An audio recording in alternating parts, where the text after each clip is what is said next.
ഇടി, അടി, വെടി, പുക എല്ലാം ഉള്ളൊരു പടമാണ്. പക്ഷേ the captain of the ship ഞാൻ പറയുന്നു, ഇതോടുകൂടി മലയാളത്തിന്റെ രോഹിത് ഷെട്ടിയാകാൻ പോവുകയാണ് ഒമർ ലുലു. ഈ സിനിമയോടുകൂടി മലയാളത്തിന് അഭിമാനിക്കാവുന്ന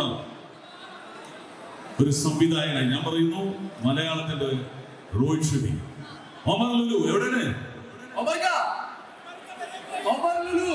അത് ക്യാമറയുടെ മുന്നിൽ അധികം വരാറില്ല, വന്നാൽ തന്നെ തീവാറുണ്ട്.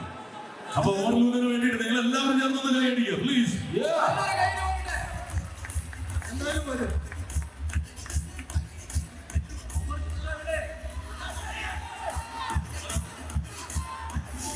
തിരക്കിനിടയിൽ നിന്ന് നടന്നു വരാൻ പറ്റുന്നില്ല, ക്രൗഡിന്റെ ഇടയിൽ നിൽക്കുകയാണ്. ഞങ്ങളുടെ സംവിധായകൻ അതിന്റെ കയ്യിൽ പെട്ടുപോയിട്ടുണ്ട്, കയറ്റി വിടുന്നു.